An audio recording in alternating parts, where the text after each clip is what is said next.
Welcome to the Restoration Pros Unplugged podcast. In each episode, we're going to bring you insightful interviews and discussions with top restoration industry leaders. We're also going to delve into their business, the strategies that made them successful, and most importantly, the valuable lessons they learned along the way. I'm your host, Clinton James. I'm also the Chief Marketing Officer at Water Restoration Market. We're a digital marketing agency dedicated to helping restoration companies nationwide secure more high-value water jobs. Now, this show, it aims to provide you with the knowledge and tools you need to excel in the restoration industry. So sit back, relax, and enjoy the show. All right, everybody, welcome to another episode of the Restoration Pros Unplugged podcast. I'm your host, Clinton, and today I'm joined by Jafet Orozco, who is the owner and operator of Portland Northwest Water Damage Restoration. How you doing today, Jafet? Good. I have to say, Jafet, you might be my youngest client and also my youngest podcast guest. Why don't you go ahead and introduce yourself, your company, and the restoration services that you guys provide? Well, my name is Jafet Orozco. I'm 22 years old, and I'm the owner of Portland NW Water Damage Restoration. It's a DBA of our corporation, Portland NW Building Services. We do carpet cleaning, water damage, reconstructions, and mold remediation. Awesome. All right, so 22 years old, owner of a restoration business. What's that like, being a young guy, but also being the boss over there? Uh, it's good and bad. I mean, it's good in the sense of responsibility wise. I'm getting a lot of experience and all that, and it's also cool to be the boss. But it's bad because I mean, a lot of like for say some employees or some contractors or maybe even a homeowner, they might just look at me too young and not take me as serious. But yeah, that'd be the only con. Well, why don't you tell the audience a little bit about what you were doing before you started the business? So before I started the business, I was kind of still in high school. I was roaming around. I worked around. I worked with my brother-in-law. He has a restaurant, and I worked at a tire shop. And then my dad just kind of pulled me into carpet cleaning, but we also did commercial cleaning at night, which was going pretty good. I would say that was the larger part of the business. Okay. But then about a year or two ago, we lost all of the places we used to clean. We kind of just lost all of them. Okay. So we turned to rely a lot on carpet cleaning. And I mean, carpet cleaning is pretty strong, but not as much. Like I said, the commercial cleaning was a great part of the business. So then, me out of school and everything, my dad kind of turned to me, gave me some options, and the water damage really interested me. And to be honest, I didn't even know what it was. I didn't even know it existed. And this was like 2 years ago. I didn't know it existed, so I mean, I gave it a shot. He had some friends. I went down to Cali. Uh, I covered hotel. I covered food. I worked literally like from 7 to 7, and no pay, just to stick around and see what it was like. And I really liked it. Came back and really weird. Literally came back a week later. They called us to go extract water because the house had flooded like 2 houses down from my house. Okay. As a carpet cleaning company, I was already certified and everything, so I went ahead and did it. It took me 3 days to demo one room by myself. Would it still take you 3 days to demo one room by yourself? Nah, like in 3, 4 hours. Okay, good stuff. All right, so right out of high school, your dad sends you down to Southern California because he has some relationships with some guys that do restoration. I know you mentioned you work from sun up till sundown, basically 7 a.m. to 7 p.m. doing that. What was that experience like for you? Well, keep in mind it was something from it. I never had that construction work kind of like I had never done that before, Okay, so it was pretty harsh. I mean, it was straight. It was a house from an actor that had flooded, kind of by San Francisco. okay. So it was a pretty big job, and as soon as I got there, they just had me doing demo. I did a lot of the demo, and then it was tough. It was really tough. Now, because of where you are in the country, you probably see a bunch of competitors in your space that are franchises, right? So, like Yeah. your Serve Pros, your Service Master. Did you and your dad ever consider you guys looking in potentially getting a into a franchise, or was it always the plan to have your own entity? No, we've always been the type to have our own entity and have our own kind of our own business. Um, so as soon as I got into restoration, I do see a lot of the franchises around, but it's never sparked an interest to go ahead and get a franchise or anything like that.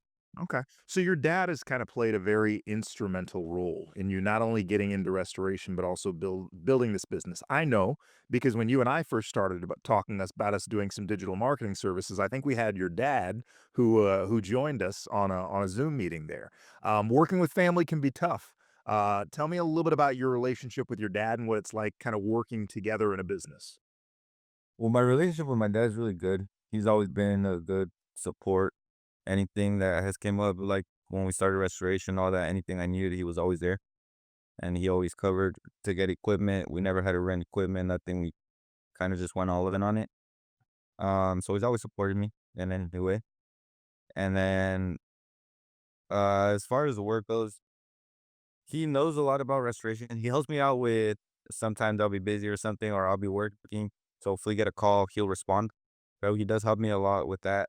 He helps me a lot. Just things like that. As far as restoration goes, he's kind of the carpet cleaning guy. So he sticks to carpet cleaning. He doesn't really understand restoration like that. He has an idea, but he doesn't understand the extent of things. So he definitely did me a solid by responding and things like that.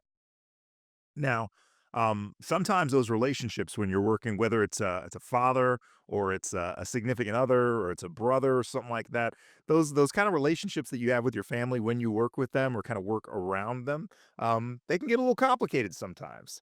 Have you and your dad ever butted heads on kind of the direction of the restoration business? Honestly, yeah. Or even with my sister. My sister does a lot of our paperwork, things like that. I'll be out on the field. I get a call from an insurance company. They're requesting all this paperwork. I'm on the field. I can't get to it. So I'll call my sister, like, I need it now. Or sometimes my dad's busy out doing carpet with his guys. And I feel like sometimes we'll get saturated and I don't have enough time to cover everything. Yeah. So I'll kind of get a little frustrated, kind of asking him for help and things. But I mean, I understand. I think it's great for you to have that kind of support system built in though, right? Having your sister and your father along to help you when it's needed, right? To move the business forward there. Now, you and I started working together what back in November of last year, right? Yep. Okay. So we tell us a little bit about where you guys were at in terms of the number of restoration jobs that you guys were doing, let's say on a monthly basis. And this is back in November of 2024. Back in November of 2024. So before we began with you guys, we would kind of rely on a lot of leads from contractors. Okay. There's a very well contractor that we do a lot of business with. We're their mitigation company and they handle the reconstructions. Other than that, it was straight up just contractors or leads to our carpet cleaning business that people would call to go extract water, and then we'd show them the extent of the damage. So that's kind of what we didn't really have a solid workflow. We were kind of maybe looking like at a job a month. Okay. So we didn't really have a solid workflow, like I said, until we found you guys. We were kind of looking around, looking, how Angie's lead starts calling, all these other start calling. And I told my dad, I was like, well, let's try something. And I think I'm not sure where he found you guys, and we got in contact with you, and well, here we are now. There we go. So you guys have been working with us since November. I know you do regular check-in calls with Kate, who is your client success manager, and she had mentioned to me that you guys have closed some pretty big water jobs over the last couple months here. So you guys are getting a pretty good return on investment in terms of what you guys are spending versus what we're generating for you. So talk a little bit about your experience working with Kate and the water jobs that we've helped you get. So working with Kay, honestly, it's been really good. We're able to go through each month and see what was going on. Maybe it was our fault for not getting to a job or something. And she does give a lot of good advice on how to work things up. She makes sure I'm on top of the following up on clients. Because sometimes when, I mean, you're busy, you'll answer a call, you just forget to follow up. You'll show up and everything, you just forget to follow up. And actually, I've had jobs like that where I got a call, I went to go do inspection, I never followed up, and that's because that's why we didn't get the job. Ah, And there'll be like pretty recently we got a flood that a cat flooded the house through your guys' marketing. They called us out to extract water. That homeowner was at work. The cat got to the sink, opened the faucet, and the whole house, the first floor of the house flooded. oh man. I went out, extracted the water, responded. Um, didn't think much of it. Didn't think to follow up. I was pretty sure the insurance wasn't gonna cover that. Um, turns out, 2 days later, insurance company calls me that they accept coverage. So it's definitely following up is definitely something. That's awesome, man. Yeah, they say the fortune is in the follow-up, right? So make sure that Yeah. you're doing follow-up, make sure you're getting paid on those jobs, and you're not robbing the insurance company, man. You're providing a great service to homeowners trying to get their home back in good standing so that they can resume raising their family in it. So, yeah, you're doing an honest day's work and making an honest day's living. So tell me what's kinda next for you. What are you looking forward to as you try to grow Portland NW Water Restoration in 2025?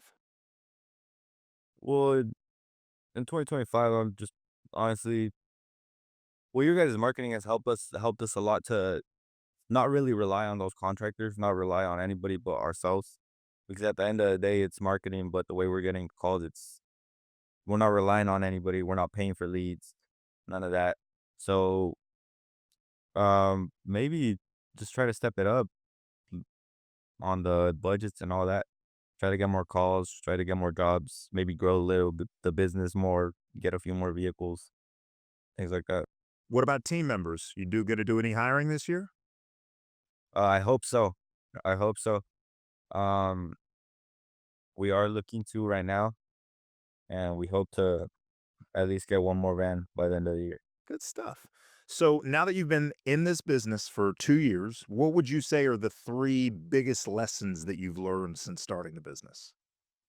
The three biggest lessons that I've learned since starting the restoration business is, for one, for me as a young person, is definitely be more responsible.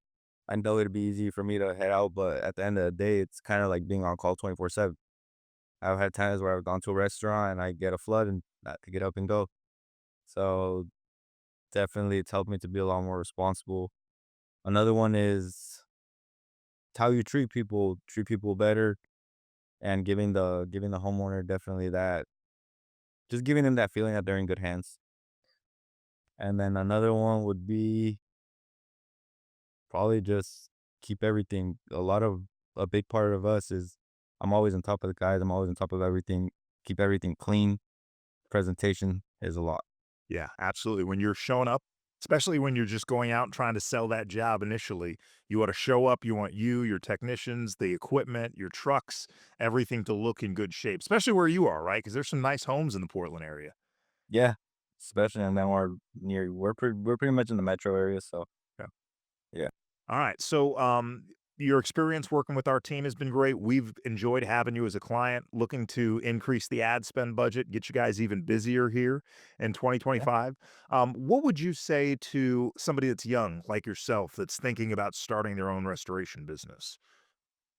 Definitely don't be scared. Don't be scared to go at it. There is a lot of one of the things that scared me the most is just seeing the amount. Once you get into restoration, you'll pull it to Home Depot, and the amount of restoration vans out there is crazy. There's a lot of vans, there's a lot, but one thing that they told me in the ICRC class is there's one restoration company per 100 floods in the US. So that's what they told me in the ICRC, and I just kind of keep that in my head and just mind my own business and I keep like moving. that.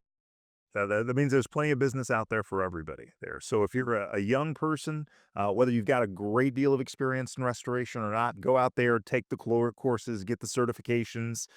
Do you think you'd be where you were today if you didn't go down and spend some time in California working with those guys, kind of learning the ropes of restoration? Not at all. Not at all. I've been down to California, and I mean, sometimes it's not just looking at the money. I mean, let's say I would have gone down, I went and got paid, I would have just came back with the money, but what I got from that trip is a lot more than anything they could have paid. There you go. Great experience. Well, Jafet, man, I'm super happy for you. I'm glad you guys are really growing as a business. I'm looking forward to being a part of that growth moving forward there. So tell your father I said hello. Hope he and his carpet cleaning company is doing well. I know you're thriving there. I want to thank you again for joining me on the podcast, doing this interview today. To our audience, look at this guy. 22 years old, absolutely killing it in one of the more competitive markets in the country, Portland. And he still made a way to grow his restoration business. So my hat's off to you, Jafet. To the audience, thank you guys for listening. Hope you enjoyed what you heard today. Make sure you subscribe, like, and follow the Restoration Pros podcast on social. Jafet, do you have anything else you want to say to the audience? I just A man of few words. All right, Jafet. Thanks again for jumping on here. To the audience, want you guys to stay busy, stay dry, and of course, stay profitable, right, Jafet? sir. There you go. All right. Thanks for joining us, guys. Thank you for listening to the Restoration Pros Unplugged podcast. If you like what you heard today, be sure to subscribe, share, and also leave us a 5-star review. We'll be back with more interviews and discussions with restoration industry leaders really soon. In the meantime, if you're a restoration company looking to add more high-value water jobs, you can reach me and my team at waterrestorationmarketing.net. Again, that's waterrestorationmarketing.net. I look forward to hearing from you soon.